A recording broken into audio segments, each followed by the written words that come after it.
Here are a couple of quick technical notes about the dot product.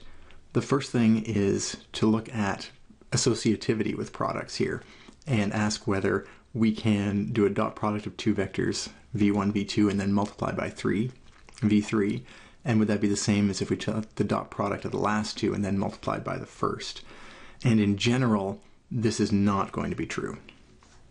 Put a big X through this, because this is mixing two different kinds of products.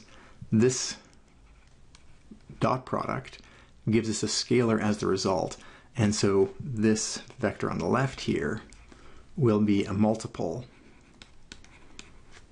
of v3. Meanwhile, this right-hand side is going to be a scalar here, then times v1. So what we're going to get back here is a multiple of v1. And in general, v1 and v3 are not going to point in the same direction. Then those two can't necessarily be the same in every case anyway. So let's say this could point.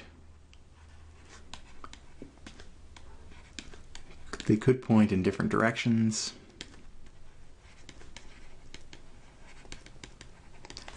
Which tells us that this equality is not true in general.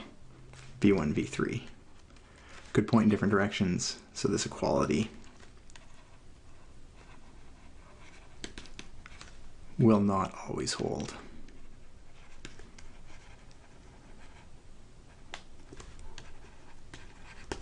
So this is where we get our first experience with a vector idea that doesn't match what we've seen with scalars. If we had three numbers, 2 times 3 times 4, it wouldn't matter if we multiplied them 2 times 3 first and then 3 times 4 later.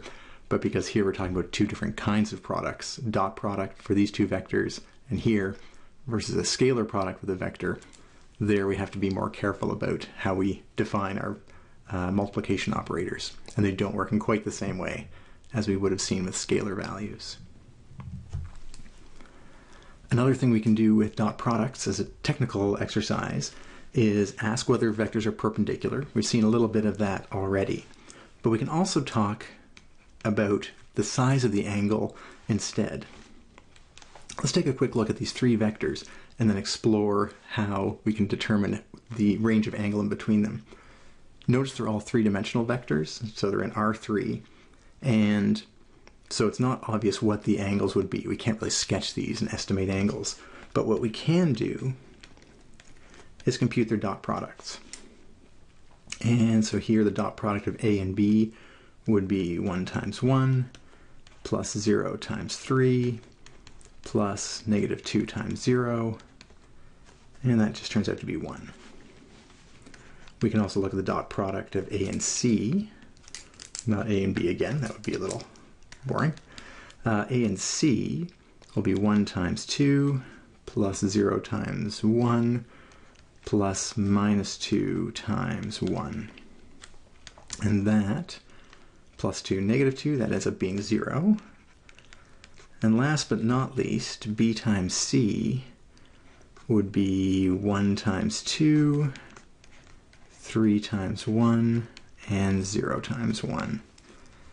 And notice when we have scalars, we use this dot earlier, all throughout the course in fact, as a product marker. When they're scalars that we're multiplying, it doesn't make any difference whether we just write them as brackets or put a dot. The only time it matters that this is a dot versus some other kind of product indicator is when the two elements we're multiplying are actually vectors. Calculation here gives us a 5.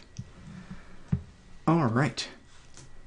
So we have three values that come out of this, and one of the values right here tells us that A and C are going to be perpendicular to one another because their dot product is 0.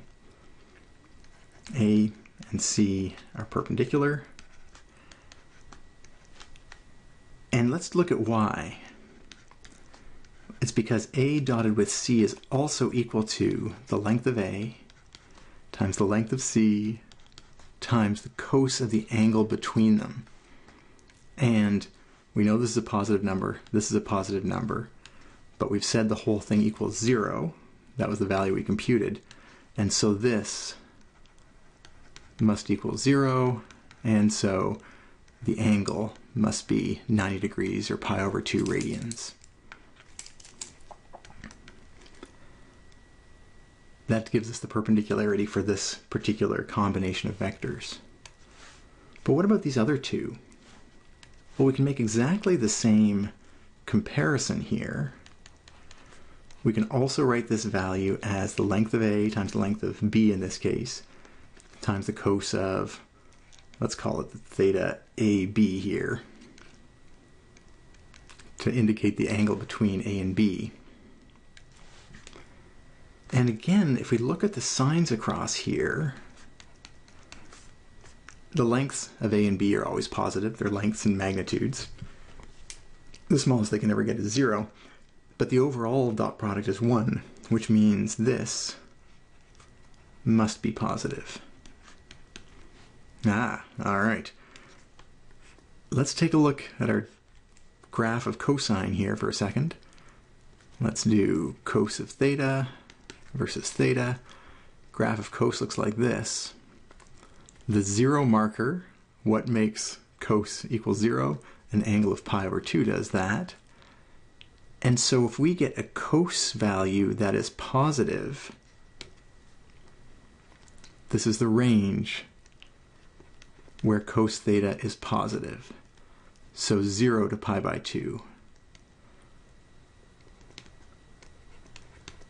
0 to pi over 2 gives us an angle, or a cos of that angle, that's positive. If we ever got a negative value for cos, then this would be theta in the range pi over 2 up to 180, which is pi, or an obtuse angle if you like that kind of terminology.